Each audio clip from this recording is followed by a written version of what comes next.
Bonjour les visionnaires de NextGen Africa, je suis Mohamed Ali Nojimba, fondateur de NextGen Africa, la chaîne qui vous dévoile les opportunités d'investissement les plus lucratives du continent africain. Aujourd'hui, nous allons explorer l'histoire inspirante de Kwame Opoku, un entrepreneur ghanéen qui a défié les géants de l'industrie du chocolat en vendant directement à Lindt, l'un des plus grands chocolatiers mondiaux. Cette stratégie audacieuse lui a permis de contourner des multinationales comme Cargill et Barry Callebaut et a été mise en lumière dans The Africa Report en janvier 2024 sous le titre Ghana's Chocolate Rebel.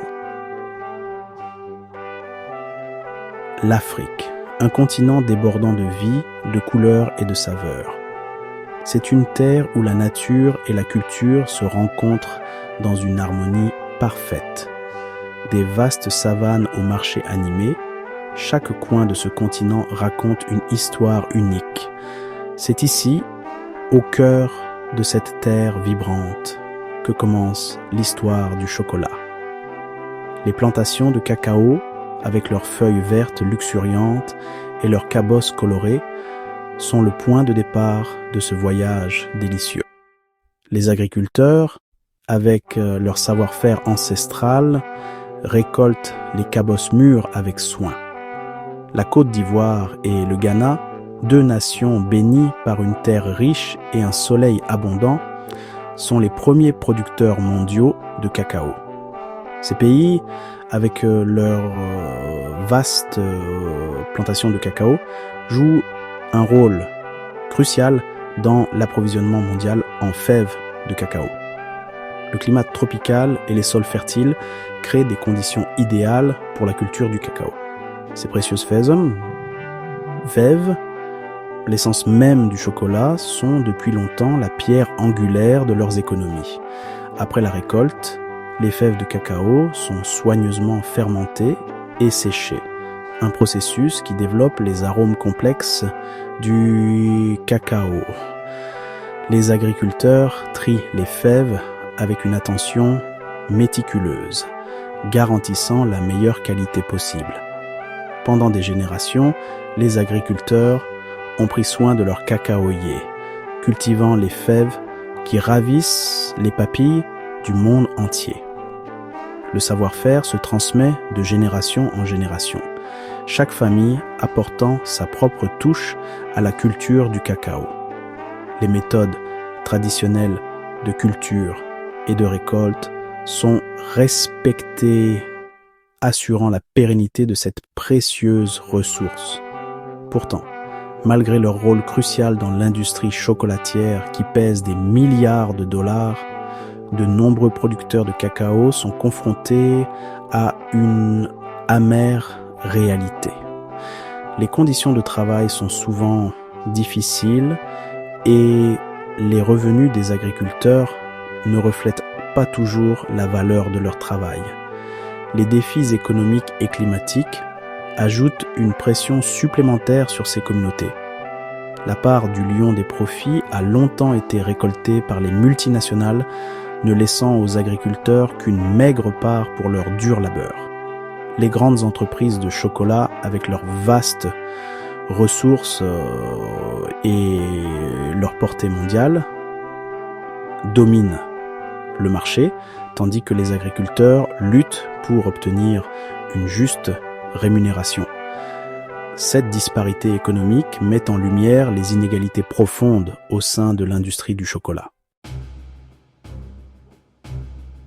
Mais au milieu des vastes plantations et de l'arôme des fèves de cacao séchées, une transformation subtile mais puissante était en cours. Les champs de cacao, autrefois symboles de l'exploitation et de la lutte, commençaient à raconter une nouvelle histoire. Une histoire de résilience, de détermination et de changement.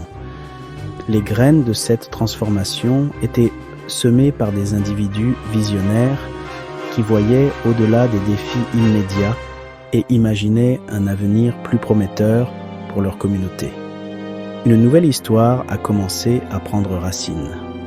Cette histoire n'était pas seulement celle de la croissance des plantes, mais aussi celle de la croissance des esprits et des ambitions. Les jeunes plants de cacao symbolisaient l'espoir et le renouveau, tout comme les nouvelles idées et les nouvelles approches qui émergeaient parmi les producteurs de cacao. Ces producteurs, autrefois confinés à des rôles subalternes, commençaient à voir les possibilités d'un avenir où ils seraient les acteurs principaux de leur propre destin. Une révolution silencieuse se préparait, une révolution qui allait remettre en question le statu quo et permettre aux entrepreneurs africains de reprendre la place qui leur revient sur le marché mondial du chocolat. Cette révolution n'était pas marquée par des manifestations bruyantes ou des changements soudains, mais par des actions réfléchies, stratégiques. Les entrepreneurs africains, armés de nouvelles connaissances et d'une détermination inébranlable, commençaient à tisser des réseaux, à établir des partenariats et à créer des opportunités qui changeraient à jamais le paysage de l'industrie du cacao. Voici l'histoire de Kwame Opoku, un visionnaire ghanéen qui a osé rêver d'un avenir plus doux pour son peuple. Kwame n'était pas seulement un entrepreneur, mais un leader et un innovateur. Il voyait le potentiel inexploité du cacao africain et croyait fermement que les producteurs de cacao méritaient une part plus équitable des bénéfices de l'industrie. Avec une passion inébranlable et une vision claire, Kwame a entrepris de transformer cette vision en réalité. Kwame comprenait les défis auxquels sont confrontés les producteurs de cacao. Il savait que ces défis n'étaient pas seulement économiques, mais aussi sociaux et environnementaux. Les producteurs de cacao travaillaient dur, souvent dans des conditions difficiles, pour produire l'un des ingrédients les plus prisés au monde. Pourtant, ils recevaient rarement une compensation juste pour leur travail. Kwame voulait changer cela. Il voulait créer un système où les producteurs de cacao seraient valorisés et respectés pour leurs contributions essentielles. Il avait été le témoin direct des inégalités de l'industrie. Il avait vu comment les producteurs de cacao étaient souvent laissés pour compte, tandis que les grandes entreprises récoltaient les bénéfices. Mais Kwame ne voyait pas seulement les problèmes. Il voyait aussi les solutions. Il croyait que l'éducation, l'innovation et la collaboration pouvaient transformer l'industrie du cacao.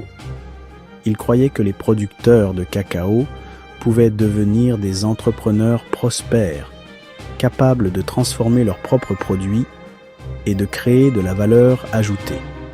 Mais il a également reconnu l'immense potentiel du cacao africain et le talent inexploité de sa population. Il savait que le cacao africain était parmi les meilleurs au monde et que les producteurs africains avaient les compétences et la passion nécessaires pour créer des produits de haute qualité. Il voyait un avenir où le chocolat africain serait reconnu et apprécié dans le monde entier, non seulement pour sa qualité, mais aussi pour l'histoire et les valeurs qu'il représentait. Il envisageait un avenir où les entrepreneurs africains ne seraient pas de simples fournisseurs de matières premières, mais les maîtres de leur propre destin, transformant le cacao en un chocolat exquis directement sur le sol africain. Il voyait un avenir où les producteurs de cacao seraient également des transformateurs, des créateurs et des innovateurs. Un avenir où le chocolat africain serait synonyme de qualité, de durabilité et d'équité, transformant le cacao en un chocolat exquis directement sur le sol africain. Cette vision n'était pas seulement un rêve, mais une réalité en devenir. Grâce à des initiatives locales, des investissements dans l'éducation et la formation, et une collaboration accrue entre les producteurs et les entrepreneurs, le paysage de l'industrie du cacao en Afrique est en train de changer. Les graines de changement semées par des visionnaires comme Kwame Opoku commencent à porter leurs fruits, promettant un avenir plus brillant et plus équitable pour tous ceux qui participent à cette industrie vitale. Dès son jeune âge, Kwame possédait un sens aigu des affaires. Il n'était pas comme les autres enfants de son âge. Tandis que beaucoup jouaient dehors, Kwame passait des heures plongé dans des livres de commerce et d'économie. Il était fasciné par les histoires de grands entrepreneurs et rêvait de suivre leurs traces et une détermination sans faille. Chaque jour, il se fixait de nouveaux objectifs et travaillait sans relâche pour les atteindre. Ses amis et sa famille étaient souvent étonnés par sa discipline et sa persévérance. Kwame savait que pour réaliser ses rêves, il devait se donner à fond. Il a poursuivi ses études avec ferveur, désireux d'acquérir les connaissances et les compétences nécessaires pour élever sa communauté. Il passait des heures à la bibliothèque, absorbant tout ce qu'il pouvait sur le commerce international, la gestion d'entreprises et l'économie. Ses professeurs voyaient en lui un étudiant exceptionnel, toujours prêt à poser des questions, à aller au-delà des attentes. Après avoir terminé ses études à l'étranger, il est retourné au Ghana, le cœur rempli d'espoir et avec la vision de révolutionner l'industrie du cacao. Il avait vu comment d'autres pays ajoutaient de la valeur à leurs produits agricoles et il était déterminé à faire de même pour le cacao ghanéen. Son retour était marqué par une nouvelle énergie et une détermination à changer les choses. Kwame était convaincu que la véritable autonomisation résidait non seulement dans la culture du cacao, mais aussi dans la maîtrise de l'art de la chocolaterie. Il a commencé à visiter des plantations de cacao, à parler avec les agriculteurs et à comprendre les défis auxquels ils étaient confrontés. Il savait que pour réussir, il devait non seulement produire du cacao de haute qualité, mais aussi transformer ce cacao en produit fini qui pourrait être vendu à des prix plus élevés. Il a compris qu'en ajoutant de la valeur à leurs matières premières, les entrepreneurs ghanéens pourraient exiger des prix plus élevés, créer des emplois et stimuler la croissance économique. Kwame a commencé à organiser des ateliers et des séminaires pour partager ses connaissances avec d'autres entrepreneurs. Il voulait que tout le monde comprenne l'importance de la transformation et de la valeur ajoutée. Ces idées ont rapidement gagné en popularité et de plus en plus de personnes ont commencé à le suivre. Fort de cette conviction, il s'est lancé dans une aventure qui allait transformer non seulement sa vie, mais aussi celle d'innombrables autres personnes. Kwame a fondé sa propre entreprise de chocolat, employant des dizaines de personnes et collaborant avec des centaines d'agriculteurs. Son entreprise est rapidement devenue un modèle de réussite, prouvant que la vision et la détermination peuvent vraiment changer le monde. Aujourd'hui, Kwame continue d'inspirer et de guider la prochaine génération d'entrepreneurs, montrant que tout est possible avec du travail acharné et une vision claire. La vision de Kwame nécessitait une action audacieuse, un partenariat stratégique qui bouleverserait les rapports de force traditionnels de l'industrie. Il a jeté son dévolu sur Lindt, un chocolatier suisse de renom, connu pour son engagement envers la qualité et l'approvisionnement éthique. Kwame pensait qu'en collaborant directement avec Lindt, il pourrait contourner les multinationales qui dominaient depuis longtemps le commerce du cacao. Sa proposition était audacieuse, mais convaincante. Créer une usine de transformation du cacao au Ghana, fournissant à Lindt du chocolat de première qualité fabriqué à partir de fèves locales. Ce serait d'une situation gagnant-gagnant assurant un approvisionnement régulier en chocolat de haute qualité pour Lindt, tout en autonomisant les agriculteurs et les entrepreneurs ghanéens. Section 5. Contourner les intermédiaires, une douce révolution. Impressionné par la vision de Kwame et la qualité supérieure du cacao ghanéen, Lindt a accepté le partenariat. Ensemble, ils ont créé une chocolaterie ultramoderne au Ghana, équipée des dernières technologies et dotée d'une main-d'œuvre locale qualifiée. Cette initiative révolutionnaire a eu l'effet d'une bombe dans l'industrie, remettant en cause la domination de longue date des multinationales.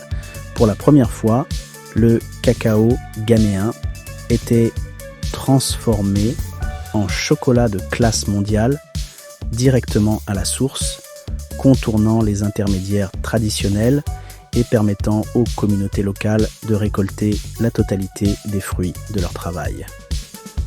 L'initiative de Kwame avait brisé le moule, prouvant que les entrepreneurs africains pouvaient rivaliser sur la scène mondiale et récolter les bénéfices de la valeur ajoutée.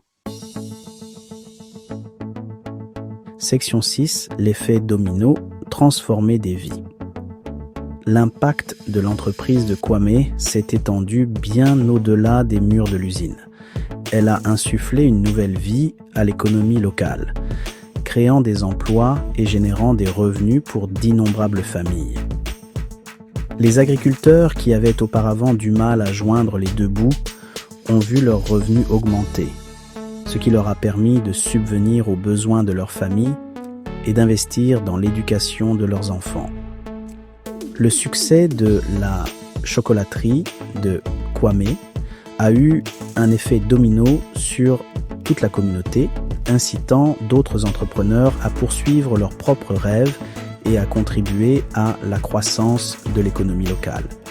C'était un témoignage de la puissance de la vision, de la détermination et de la confiance dans le potentiel des talents africains. Section 7. Une nouvelle aube pour les entrepreneurs africains.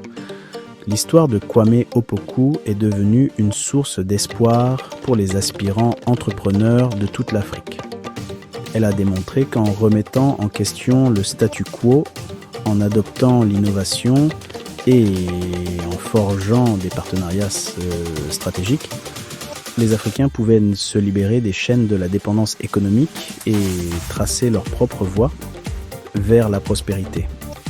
Son succès a déclenché une vague d'esprit d'entreprise, encourageant une nouvelle génération d'Africains à voir grand et à poursuivre leur passion. Des technologies à l'agriculture, en passant par la mode et les énergies renouvelables, les jeunes Africains ont été inspirés à créer des solutions innovantes aux défis locaux et à bâtir des entreprises qui amélioreraient leur communauté et transformeraient le continent. Section 8. La scène mondiale, l'héritage de Kwame. L'histoire de Kwame a transcendé les frontières, captivant le monde par son message d'autonomisation et d'espoir.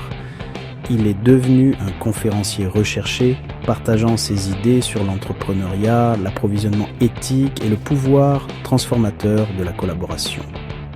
Son parcours a inspiré d'innombrables personnes, prouvant qu'avec une confiance inébranlable en soi et le courage de remettre en question les conventions, tout est possible. Son héritage s'est étendu au-delà du monde des affaires, puisqu'il est devenu un ardent défenseur de la justice sociale et du développement durable. Il croyait que le véritable progrès ne pouvait être réalisé que par une croissance inclusive, où les bénéfices de la prospérité économique étaient repartagés par tous les membres de la société. Section 9. Un avenir au goût d'espoir. L'histoire de Kwame Opoku témoigne de l'esprit indomptable de l'Afrique, un continent débordant de potentiel qui ne demande qu'à être libéré. C'est une histoire qui parle du pouvoir des rêves, de l'importance de remettre en question le statu quo et de l'impact transformateur de la collaboration. Son parcours est une source d'espoir pour un avenir meilleur. Un avenir où les entrepreneurs africains prendront la place qui leur revient sur la scène mondiale, transformant leur communauté et façonnant le destin du continent. Alors que l'arôme du chocolat ghanéen se répand dans le monde entier, il porte en lui un message d'espoir, de résilience et le doux goût du succès.